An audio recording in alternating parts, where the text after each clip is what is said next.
একটা বিষয় আপনার কাছে একটু মতামত চাচ্ছিলাম যে একজন সমন্বয়ক নাসির উদ্দিন পাটোয়ারি তিনি বলেছেন যে এই দেশে মুজিববাদ মুজিববাদ এবং জিয়াবাদ কোনোটাই চায় না। এই বিষয়টা কিভাবে দেখছেন?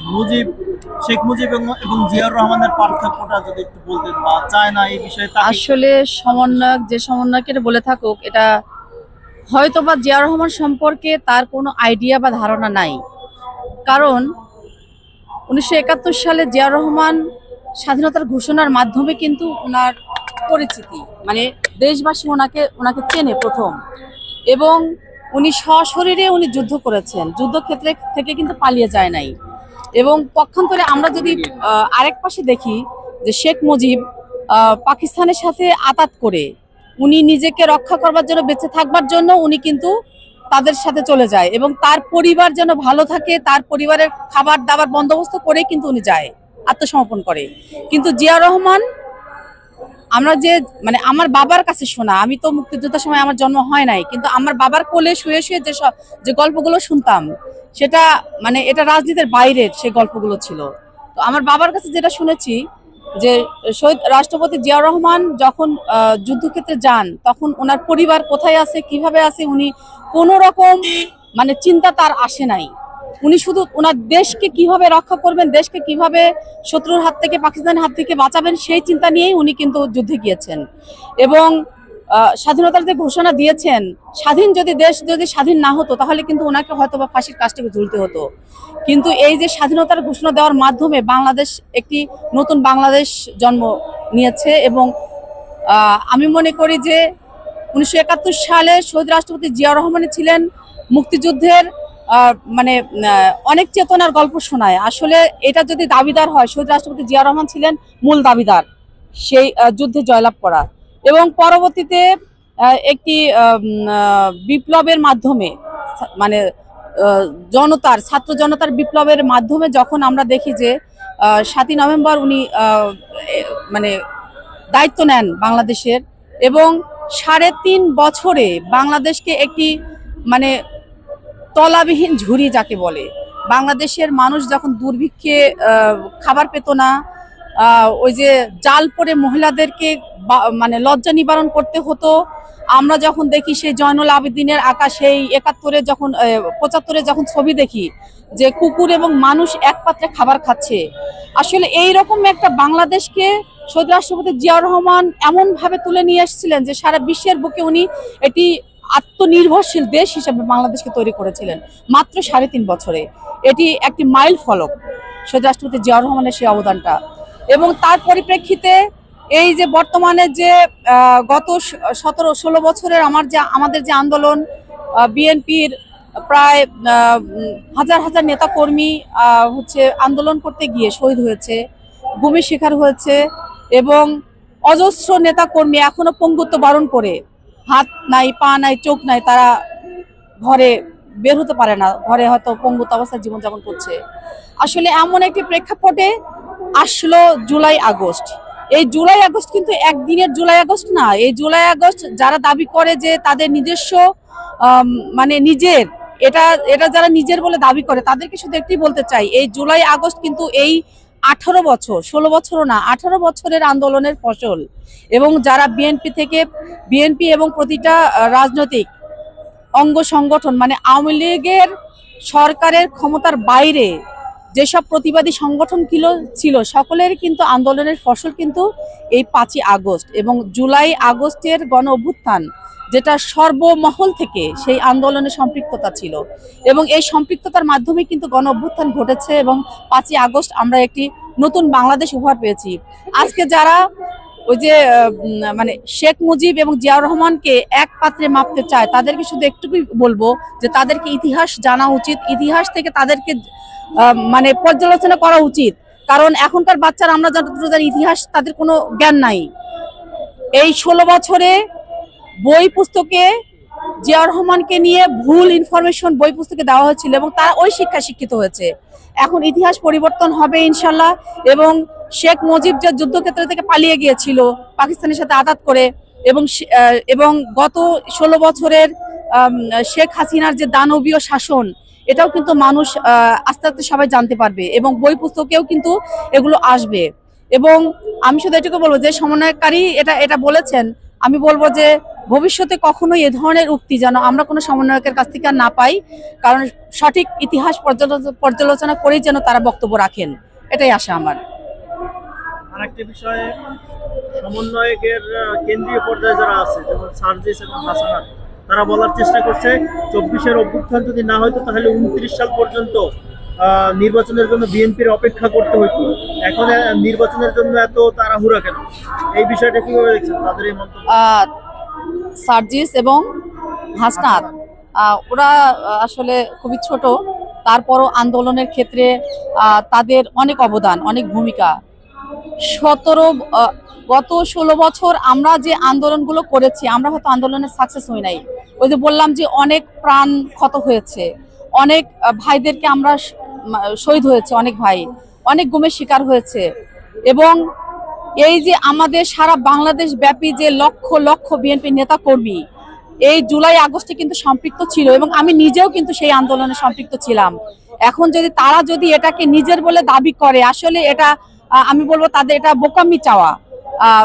সারা দেশ তাদেরকে তাকাতে হবে, তারা শুধু ঘরের দেয়ালে না, বাইরের দৃষ্টি দেখতে হবে যে এই আন্দোলনে আসলে কারা কারা ছিল, কোথায় কোথায় ছিল। আন্দোলনের ফুটেজ কিন্তু এখনো সমগ্র বাংলাদেশের মানুষের মোবাইলে কিন্তু ছড়ানো ছিটানো আছে। এবং তারা যে নেতৃত্ব দিয়েছে, তাদের নেতৃত্বের পেছন সারি, থার্ড সারি, 10 সারি এবং তাদের আন্দোলনের সীমানার বাইরেও কিন্তু প্রচুর অজস্র মানুষ কিন্তু দাঁড়িয়েছিল। এবং শুধু তাই না, আমি যদি বলি ঢাকা শহরে একজন রিক্সা চালকও কিন্তু এই জুলাই আগস্টের আন্দোলনের দাবিদার, কারণ তারা কিন্তু ওই পানির বোতল নিয়ে, খাবার নিয়ে, ফল নিয়ে বাসার গৃহিণীরা পর্যন্ত ঘর থেকে নেমে এসেছিল এই দেশকে স্বাধীন করবার জন্য। তো এটা কিন্তু কারো পার্সোনাল দাবিদার না, সারা বাংলাদেশের সমগ্র মানুষ কিন্তু এটা দাবিদার। এবং এটা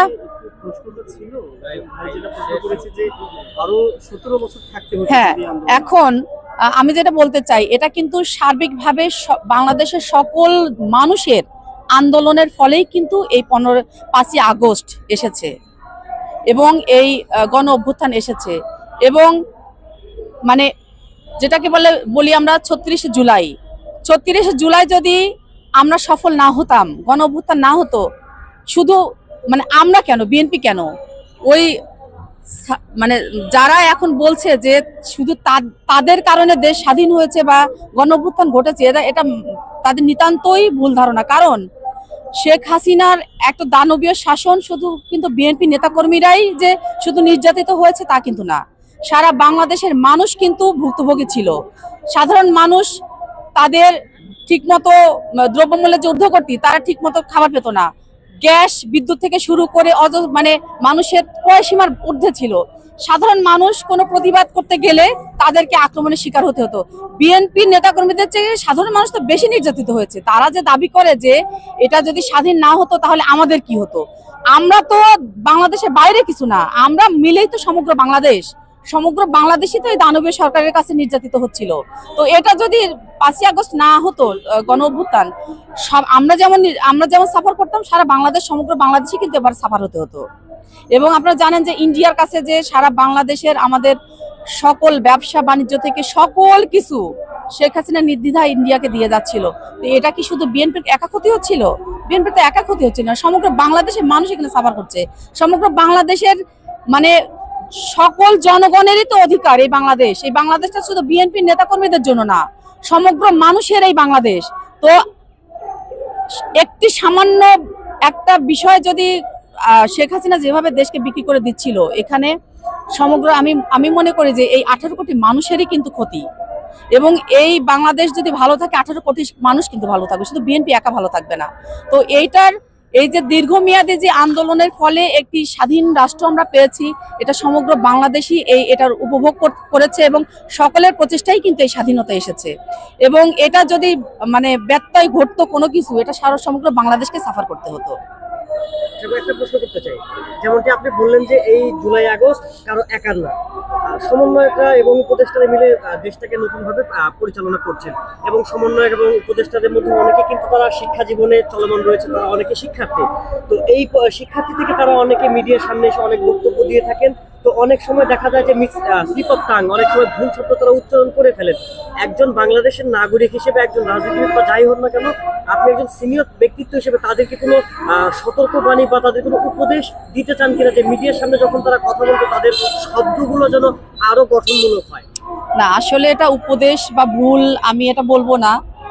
কারণ আমরা যারা রাজনীতি করি, দীর্ঘ সময় রাজনীতি করে বক্তব্য দিয়ে মিডিয়ার সামনে এসে কথা বলতে গিয়ে হয়তো আমাদের কথাতে ভুল ত্রুটি হয় না, যে তা না, আমাদেরও মাঝে মাঝে দু একটা ভুল ত্রুটি হয়ে যায়, কিন্তু খুব কম। কিন্তু ওরা যারা আসছে, ওরা হয়তো বয়সে কম, ওদের রাজনৈতিক সে অভিজ্ঞতাগুলো নাই, হয়তো একটা সময় কথা বলছে, বলতে বলতে বলতে বলতে হয়তো দুই একটা স্লিপ অফ টার্ন হয়ে যাচ্ছে। এটা আসলে পরবর্তীতে ওরা কিন্তু আবার ওদের দোষ স্বীকার করছে, ওরা বলছে যে না, এটা ভুল ছিল। ওরাও যে একদম অস্বীকার করছে যে যেটা ভুল বলেছে সেটাই যে রাইট, তা কিন্তু না। ওরা কিন্তু মাঝে মাঝে আমরা দেখছি যে ভুলও স্বীকার করছে। এটা আমার কাছে মনে হয় না যে ভুল কিছু। তবে ওরা রাজনীতিতে আসুক একটা সময়, রাজনীতি সকলেরই অধিকার আছে, প্রত্যেকটা মানুষই রাজনীতি করতে পারে। তবে ওরা মাত্র শিক্ষা জীবন এখনো শেষ হয়নি, এখনো হয়তো অনেকেই রাষ্ট্র শাসনের দায়িত্ব পেয়েছে। তবে আমি বলবো যে সবকিছুরই একটা অভিজ্ঞতা আছে। এই যে দেখেন, বাংলাদেশের বর্তমানে যে পরিস্থিতি, একদম বিভিন্ন প্রতিষ্ঠান কিন্তু ঠিকমতো চলছে না। আপনার রাস্তাতে বের হলে এখন আমরা ভয় পাই কখন ডাকাত এসে দিনে দুপুরে আক্রমণ করে কিনা। আমরা ঠিকমতো কোনো কিছুই ঠিকমতো হচ্ছে না। আসলে গণতান্ত্রিক ওয়ে না হলে, গণতান্ত্রিক ওয়ের একটাই মূল মন্ত্র হচ্ছে নির্বাচন, এবং নির্বাচন না হলে কিন্তু এগুলো বন্ধ হবে না। এবং আমি জানি না ঠিক তারা কেন এত সময় নিচ্ছে, এটা আমাদের বোধগম্য নয়। আমরা যতটুকু জানি যে তারা যদি একটি সুষ্ঠু নির্বাচনের মাধ্যমে গণতন্ত্র প্রতিষ্ঠা করতে চায়, খুব বেশি কিন্তু সময় লাগার কথা না। তারা যে একটি সংস্কার, মানে নির্বাচন সংস্কার কমিশন গঠন করেছে, তাদেরকে দায়িত্ব দেওয়া হয়েছে সুষ্ঠু নির্বাচনের জন্য, তারা যদি প্রশাসনিক কিছু রদ বদল করে, কিছু যদি মানে দায়িত্ব পালন করে, সেখানে কিন্তু একটা সুষ্ঠু নির্বাচন করা সম্ভব। কিন্তু এখন তারা এই যে আমরা শুনছি যে সংবিধান সংশোধন করতে চাচ্ছে, বা বিভিন্ন নাম ফলক এটা সেটা, আসলে এটার কিন্তু এখন সময় না। মানুষের ভিতরে এখন হাহাকার, কারণ এই 16 বছরের নিষ্পেষণে দেশ কিন্তু একদম নিম্নমুখী। দেশের আয় উন্নতি কোনো কিছুই নাই, সবকিছু থমকে আছে। এখন যদি এই অন্তর্বর্তীকালীন সরকার যদি সময় নেয়, আসলে তারাই কিন্তু ব্যর্থতার পরিচয় বহন করবে, এবং দায়ভার কিন্তু তাদের উপরে যাবে। যত দ্রুত তারা একটি নির্বাচনের ব্যবস্থা করে একটি নির্বাচিত সরকারের হাতে তারা দায়িত্ব দিবেন, তত তারা কিন্তু ততটাই ভালো থাকবে। নির্বাচন যদি বিলম্বিত করা হয়, তাহলে কি কি ধরনের জটিলতা আসতে পারে বলে মনে করছেন? এখন আমরা কিন্তু অলরেডি দেখছি যে দেশ কিন্তু অনেকাংশেই, অনেক প্রতিষ্ঠানই থমকে আছে, ভঙ্গুর, প্রায় ভঙ্গুর। এখন দেশ চালানোর জন্য অজস্র মানুষের সম্পৃক্ততা প্রয়োজন, অজস্র মানুষের অভিজ্ঞতা প্রয়োজন, যেটা এখন পর্যন্ত নাই। এবং যতটা লেন্দি করবে, আমার মনে হয় যে তাদেরই মানে প্রশ্নের সম্মুখীন হয়ে যাবে। তারা যতটা লেন্দি করবে, ততটাই তারা ভঙ্গুর পরিস্থিতিতে চলে যাবে। ওই যে বললাম যে আমরা কখনো দিনে দুপুরে ডাকাতি করতে দেখি না, চাপাতি হাতে করে, কখনো গাড়ি থেকে লোক নামিয়ে, কখনো মোবাইল মানি ব্যাগ নেওয়া, টানাটানি, এটা আমরা দীর্ঘ সময় দেখি না। কিন্তু এখন যেটা দেখতে হচ্ছে, তার মানে কি, প্রশাসন চলছে না, প্রশাসন মুখ থুবড়ে আছে। তো সবকিছু ঠিক করবার জন্য একটি গণতান্ত্রিক সরকার প্রয়োজন।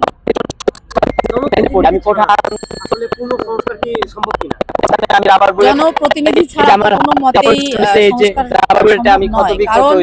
কারণ যে একটাই বললাম, এই কথাটাই বারবার ঘুরে ফিরে আসছে যে আসলে গণতান্ত্রিক চর্চা যদি আমরা করতে চাই, গণতান্ত্রিক একটি দেশ যদি আমরা চাই, প্রথমত প্রয়োজন ভোট।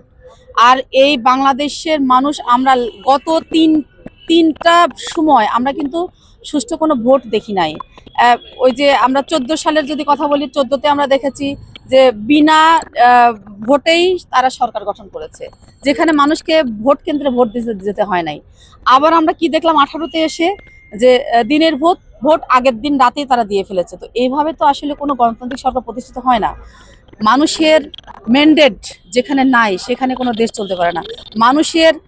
প্রত্যেকটা মানুষের অধিকার ভোট দেয়া, এবং তারা ভোটের মাধ্যমে নির্বাচিত করবে তাদের প্রতিনিধিকে, এবং সেই প্রতিনিধি মানুষের চাওয়া পাওয়ার তারা কি চায়, তাদের চাওয়াটা কি, তারা কি পাচ্ছে, মানুষের দ্বারে দ্বারে যাবে, মানুষের কথা শুনবে এবং মানুষের সেই অভাবগুলো ফিল আপ করবে, পূরণ করবে, তাহলে তো একটি গণতান্ত্রিক রাষ্ট্র প্রতিষ্ঠিত হবে। এবং সেই প্রতিনিধিরা যদি ভোটের মাধ্যমে নির্বাচিত হয়ে আসে, তখন তাদের মূল লক্ষ্যই থাকবে যে তারা জনগণের কাছে যে ভোট চাইতে হবে এবং পরবর্তীতে ভোটের জন্য তারা তৈরি হওয়ার জন্য ওই এলাকার মানুষের প্রতিটা চাওয়া পাওয়া গুলো তারা ফুলফিল করার চেষ্টা করবে।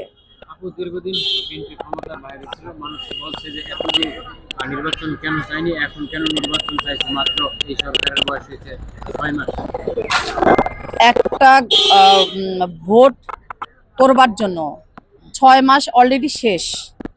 আমাদের পক্ষ থেকে, দলের পক্ষ থেকে বারবার বলেছে আমরা একটা রোড ম্যাপ চাচ্ছি এবং চাচ্ছি যে দ্রুত নির্বাচনের মাধ্যমে একটি গণতান্ত্রিক সরকার প্রতিষ্ঠিত করবার জন্য। আসলে 6 মাস হয়ে গিয়েছে। আমরা আসলে আমাদের চাওয়াটা হচ্ছে একটি রোড ম্যাপ দেওয়ার জন্য, যে নির্বাচনটা কি 3 মাস লাগবে, না 6 মাস লাগবে, না 1 বছর লাগবে, না 2 বছর লাগবে। আমরা কিন্তু মানে এইটা জানতে চাই তাদের কাছে। এখন এই যে ভোট, একটা সরকার নির্বাচিত হওয়ার পর 5 বছর পরে আমরা সকলেই জানি যে 5 বছর পরে আবার নির্বাচন হবে। এই 5টা বছর কিন্তু প্রত্যেকটা রাজনীতি যারা করে, রাজনীতির সাথে সম্পৃক্ত যারা, তারা কিন্তু ওই সাধারণ মানুষের কাছে যাওয়ার চেষ্টা করে এবং তাদেরকে প্রপারলি তৈরি করার চেষ্টা করে প্রতিনিধি হিসেবে দায়িত্ব পাওয়ার জন্য, যেন মানুষের ভোটের মাধ্যমে যেন তারা নির্বাচিত হতে পারে। তো আসলে আমাদের কোনো রোড ম্যাপ নাই। আর ওই যে বললাম যে দীর্ঘ সময় নির্বাচন না হওয়ার কারণে এই যে ভোট নামক যে একটা মানে বস্তু, মানে আমাদের বাংলাদেশে মানুষের সেই একটা ভোট মানে যে একটা ঈদের মতো একটা উৎসব, এই উৎসব থেকে আমরা দীর্ঘ সময় বঞ্চিত। আসলে আমরা চাচ্ছি যে সবকিছু থেকে পরিত্রাণ পাওয়ার একটাই মাধ্যম হচ্ছে নির্বাচন, এবং সুষ্ঠু নির্বাচন যত দ্রুত হবে তত বাংলাদেশের মানুষ তত দ্রুত মুক্তি পাবে এবং ভালো থাকবে। আপু, দীর্ঘদিন জামাত ইসলামী আন্দোলন বাংলাদেশ তারা বিএনপির সাথে তাল মিলিয়ে চলছে এবং 5 তারিখের পর আমরা দেখছি যে সম্পূর্ণ দোষটাই তারা বিএনপির উপর দিচ্ছে। যদি এই ব্যাপারে একটু কিছু বলতেন। আসলে তারা দোষ চাপানোর চেষ্টা কখনো কখনো করছে, হয়তো মিডিয়াতে দেখতে পাচ্ছি। আসলে কেন তারা বলছে এটা আমার বোধগম্য নয়, কারণ 5 তারিখের পরে যা কিছু ঘটছে, আমার হয়তো এমন ঘটনাগুলো ঘটছে যে আমি যেহেতু মহানগর দক্ষিণ বিএনপি দায়িত্বে আছি, আমি নিজের চোখে দেখছি আমাদের বিভিন্ন থানা এবং ইউনিয়নে বিভিন্ন প্রবলেমগুলো হচ্ছে। যে প্রথমেই এসে বলছে যে দোকান দখল করেছে, বাড়ি দখল করেছে, অফিস দখল করেছে। যখন আমরা এটা পর্যালোচনা করতে যাচ্ছি, তখন দেখি না, আসলে বিষয়টা এমন না। আমাদেরই কোনো বিএনপি নেতা বা কর্মীর দোকানটা তার ছিল। আওয়ামী লীগ সরকার পালিয়ে যাওয়ার পর ওইটা এখন অরক্ষিত আছে।